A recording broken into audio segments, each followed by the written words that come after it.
नमस्कार, मैं नवीन जायसवाल 4 PM राजस्थान में आपका स्वागत है। राजस्थान की राजनीति के दो बड़े दिग्गजों के लिए आज का दिन शायद अच्छा नहीं रहा। दोनों के लिए बड़े झटके वाली खबर आई है। कांग्रेस से मुख्यमंत्री अशोक गहलोत के लिए और बीजेपी से पूर्व मुख्यमंत्री वसुंधरा राजे के लिए। पहले खबर आई थी कि महेश जोशी के स्थान पर आर तिवारी को टिकट दे दिया गया है। आलाकमान की तरफ से उनका मैसेज आ गया। उसके बाद उन्होंने नामांकन भी भर दिया। महेश जोशी मुख्यमंत्री अशोक गहलोत के विश्वस्त रहे हैं और सरकार के संकट के समय जब पैरेलल मीटिंग बुलाई गई थी उसमें महेश जोशी एक बड़ा किरदार थे। उस समय मुख्यमंत्री अशोक गहलोत की कुर्सी बची थी, लेकिन उसके बाद उनके सितारे गर्दिश में चले गए। जब टिकट बंटने की बारी आई तो उन्हें टिकट नहीं दिया गया। हालांकि अभी तक हवा महल से टिकट घोषित नहीं हुआ है, लेकिन आर तिवारी ने फॉर्म भर दिया। उनके समर्थकों का कहना है कि आलाकमान की तरफ से उनके पास फोन आ गया था, उसके बाद उन्होंने फॉर्म भरा है।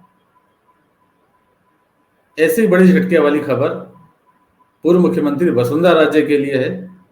वसुंधरा राजे के कभी नंबर 2 रहे, उनके सबसे विश्वस्त यूनुस खान ने पार्टी छोड़ने का ऐलान कर दिया है। वो बगावत पर उतर आए हैं और उन्होंने डीडवाना से निर्दलीय चुनाव लड़ने का ऐलान कर दिया है। यूनुस खान वसुंधरा राजे के बेहद करीबी रहे हैं और पिछले विधानसभा चुनाव में 2018 के चुनाव में बीजेपी से एकमात्र मुस्लिम उम्मीदवार थे 200 सीटों में। वो भी तब जब उन्हें डीडवाना से टिकट नहीं दिया गया और टोंक में सचिन पायलट के सामने चुनाव लड़ने के लिए कहा गया। यूनुस खान डीडवाना से 2 बार चुनाव जीत चुके हैं, लेकिन उनका टिकट नहीं फाइनल हो रहा था। वसुंधरा राजे ने उस समय काफी प्रयास करने के बाद उन्हें टिकट दिलाया, लेकिन टिकट मिला उन्हें टोंक से, जहां से वो हार गए। उसके बाद उन्हें उम्मीद थी कि शायद एक बड़े नेता के खिलाफ चुनाव लड़ने के लिए उनको कुछ इनाम मिलेगा, लेकिन ऐसा नहीं हुआ। 5 साल से यूनुस खान लगातार कोशिश कर रहे थे कि डीडवाना में उनकी वापसी हो जाए। इस बार भी वो दावेदारी जता रहे थे, लेकिन पार्टी उन्हें टिकट देने को तैयार नहीं हुई। पिछली बार जब डीडवाना से उन्हें हटाया गया तो उसका नतीजा यह रहा कि बीजेपी वहां से चुनाव हार गई, सीट कांग्रेस के खाते में चली गई। उसके बाद बीजेपी कोई विकल्प तलाश रही थी, लेकिन कोई विकल्प नहीं मिला। एक संत थे, दलित संत, उन्हें टिकट देने की कोशिश की गई, लेकिन एंड टाइम पर उन्होंने टिकट लेने से इनकार कर दिया। उसके बाद बीजेपी के पास कोई दूसरा ऑप्शन नहीं था। यूनुस खान टिकट मांग रहे थे, वो बड़े दावेदार थे, लेकिन उन्हें टिकट नहीं दिया गया और बीजेपी ने डीडवाना का टिकट रिपीट किया। जितेंद्र सिंह जोधा को फिर से टिकट दिया। पिछली बार वो हार गए थे, लेकिन उन्हीं पर भरोसा जताया गया। तो यूनुस खान की डीडवाना से वो उम्मीद भी खत्म हो गई थी। अब उन्हें कहीं और से उम्मीद नहीं दिख रही थी, तो उन्होंने आज अपने समर्थकों के साथ एक बड़ी बैठक की और बैठक में ऐलान कर दिया कि वो निर्दलीय चुनाव लड़ेंगे और बीजेपी को छोड़ रहे हैं। तो यूनुस खान ने ऐलान किया है कि वो सोमवार को नामांकन भरेंगे। सोमवार यानी 6 नवंबर को नामांकन का आखिरी दिन है और उस दिन वो अपने समर्थकों के साथ जाएंगे और निर्दलीय पर्चा भरेंगे और अपनी चुनौती पेश करेंगे। अब बढ़ते हैं दूसरी खबर की तरफ।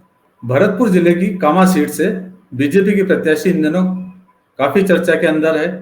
सोशल मीडिया पर उनके चर्चे हैं, न्यूज चैनलों पर उनके चर्चे हैं और चर्चा की कई वजह हैं। पहली वजह तो यह है कि वो बेहद खूबसूरत हैं, युवा हैं, विदेश में पढ़कर आई हैं, करोड़ों रुपए की सैलरी का पैकेज छोड़कर आई हैं, हरियाणा से भी चुनाव लड़ चुकी हैं और इस बार बीजेपी ने उन्हें राजस्थान में भी मौका दिया है। राजस्थान के मेवात इलाके की सीट है कामा, जहां से नौक्षम चौधरी को बीजेपी ने मंत्री जाहिदा के खिलाफ उम्मीदवार बनाया है।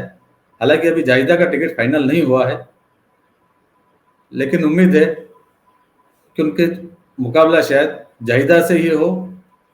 नौक्षम चौधरी के कई परिचय हैं।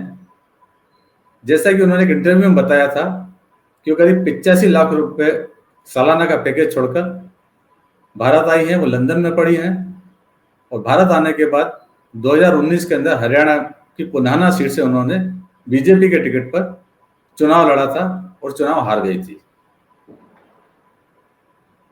ये उनके कई परिचय हैं, लेकिन आज हम उनकी चर्चा कर रहे हैं उनके एक बयान के कारण, जिसे बिगड़े बोल भी कह सकते हैं।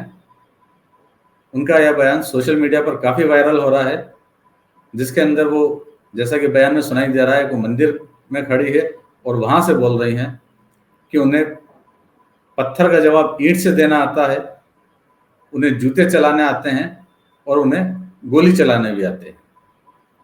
आइए सुनते हैं नौशम चौधरी का यह बयान। पत्थर पे पत्थर से ईंट चलाने, किसी ने ईंट चलाया तो पत्थर से जवाब दूंगी, ऐलान कर रही हूँ। हमें गोली भी चलानी आती है, हमें सारे काम आते हैं और जूते से इलेक्शन लड़ना आता है, इसका ऐलान करती हूँ। और महाराज जी आपके हेडक्वार्टर से, मंदिर से ऐलान करती हूँ, आपका आशीर्वाद लेती हूँ। मेरे सभी सम्मानित साथियों का बहुत बहुत धन्यवाद करती हूँ। एक छोटा सा निवेदन, पत्थर पे पत्थर से ईंट चलाने, किसी ने ईंट चलाया तो पत्थर से जवाब दूंगी, ऐलान कर रही हूँ। हमें गोली भी चलानी आती है, हमें सारे काम आते हैं और जूते से इलेक्शन लड़ना आता है, इसका ऐलान करती हूँ। और महाराज जी आपके हेडक्वार्टर से, मंदिर से ऐलान करती हूँ, आपका आशीर्वाद लेती हूँ। मेरे सभी सम्मानित साथियों का बहुत बहुत धन्यवाद करती हूँ। एक छोटा सा निवेदन। वैसे नौशम चौधरी ने बयान किसके लिए दिया ये स्पष्ट नहीं है, लेकिन अनुमान लगाया जा रहा है कि मेरबहुल कामा सीट पर, जहां चुनाव में काफी हिंसा भी होती है, जाहिदा खान का काफी दबदबा रहा है, उनके पिता भी यहाँ से विधायक रहे हैं, परिवार का दबदबा रहा है, और उसी दबदबे का कारण है कि इस बार उनका काफी विरोध हो रहा है। जाहिदा खान को का टिकट कटवाने के लिए दिल्ली तक उनके विरोधी पहुंचे हुए, उनके समर्थक भी पहुंचे हुए हैं और लगातार नारेबाजी चलती है।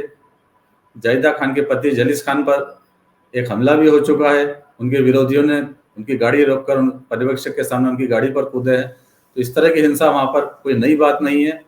और वही भाषा अब भाजपा की प्रत्याशी नौशम चौधरी भी बोल रही हैं, जो इस इलाके के लिए नहीं है, लेकिन वही भाषा का इस्तेमाल वो भी कर रही हैं। अब देखना होगा आगे आने वाले दिनों के अंदर वहाँ किस तरह के हालात होते हैं।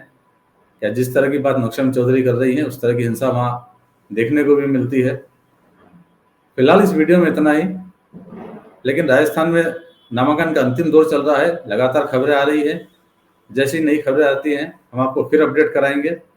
अंत में एक बार फिर आपसे अपील है, 4 PM राजस्थान को ज़्यादा सब्सक्राइब करें, इस वीडियो के लिंक को ज़्यादा शेयर करें ताकि हमारी खबरें लोगों तक पहुंच सके।